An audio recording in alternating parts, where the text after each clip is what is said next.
Support for the Bittersweet Life comes from our listeners.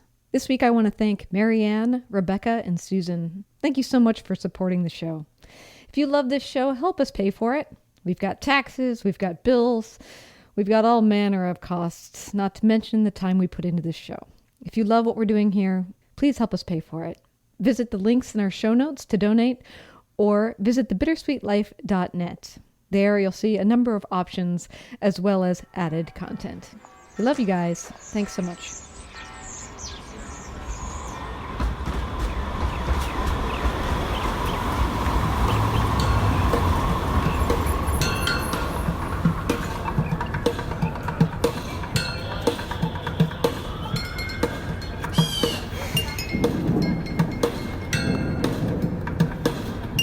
Hello, I'm Katie Sewell, and this is A Bittersweet Moment with Tiffany Parks.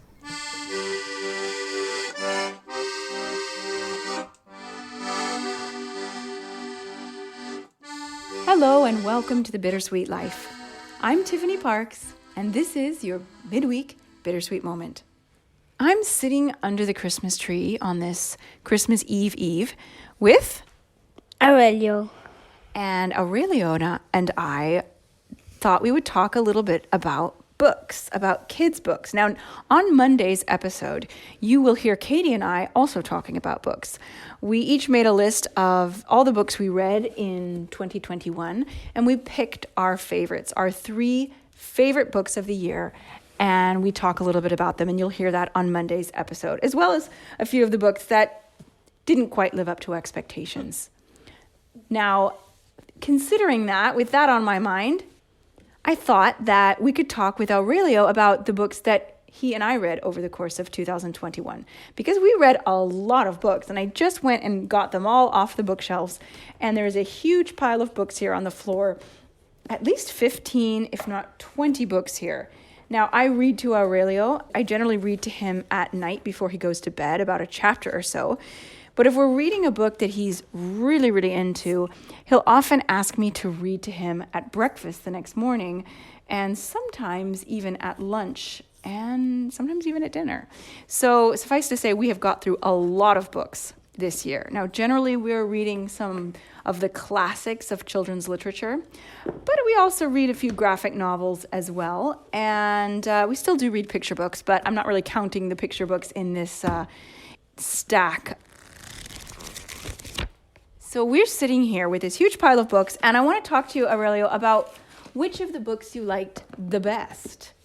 Out of all these books, I mean, I can read the titles out so our listeners can hear because they can't see them, but we've got Treasure Island, The Wind in the Willows, The Railway Children, The Wizard of Oz, The Witches, Fairy Tales by Hans Christian Andersen, Oliver and the Seawigs, which you may not have heard of. Harry Potter we didn't read. No, not quite yet. By Philip Reeve and Sarah McIntyre, who's an old friend of mine from childhood. You know how big this book is. It's huge. It's huge. Now, we also have Hilda and the Hidden People, Matilda, Black Beauty, The Adventures of Robin Hood, The Tale of Despereaux, which is one I highly recommend, Pippi Longstocking, Charlotte's Web, Half Magic, The Twits, and what's that at the very bottom? The Legend of Kevin. That's another one by Philip Reeve and Sarah McIntyre. Aurelio, that's a lot of books. Do you remember reading any of these books? I remember this one. You remember The Legend of Kevin? Oh, jeez, the stack. Oh, he's trying to take the lowest book out from the bottom of the stack. This is Jenga. Oh, this is Jenga. It is kind of like Jenga. Oh, no. You remember The Legend of Kevin? Can you tell our listeners a little bit about it? I liked it because there were cookies in it. That's right, because the roly-poly flying pony loves cookies. Now, what about the one in your hand? The Wizard of Oz. And did you like that one? Do you remember that one? Yes, I remember it. You always needed glasses for coming in this enchanted castle. You needed glasses. Oh, that's right. I don't know if any of you guys have read The Wizard of Oz, but it's different from the movie. There are things in it that the movie doesn't have.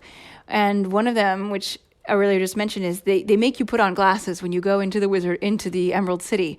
And everything is green, of course, in the Emerald City, but actually it's just the glasses that make everything look green. The Emerald City is not actually green. And also, another difference is that the flying monkeys are not evil. They work for whoever has this magic cap that the Wicked Witch has, and then eventually Dorothy gets it. And so then they become she becomes the master of the flying monkey. So that's also interesting. Aurelio, tell me about Treasure Island, because that's the one we finished most recently.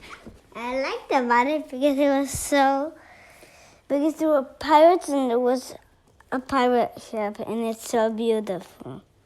Let's talk about one more book from this list. Black Beauty. Black Beauty. What did you think about Black Beauty? It's stupid. It's stupid?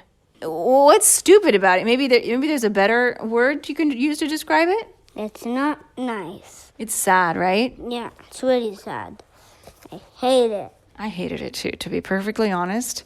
I was not a fan of Black Beauty because this poor horse has such a horrible, horrible life.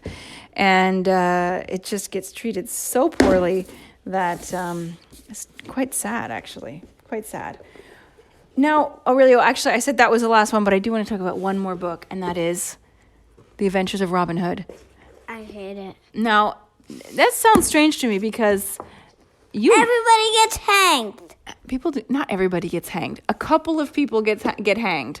This was maybe a little bit beyond his age, because there was a little bit of violence in Robin. A ton.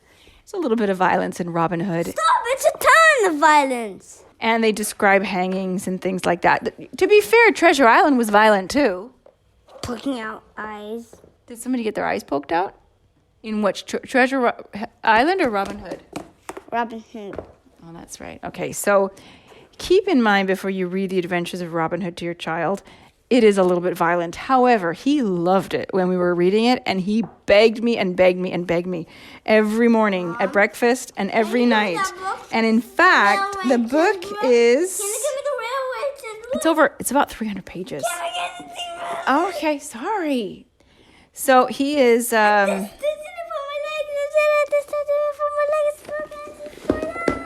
If you didn't catch that, and I don't blame you, he created a testugine, which is an ancient Roman shield barrier, out of books. So that is our book review of the year.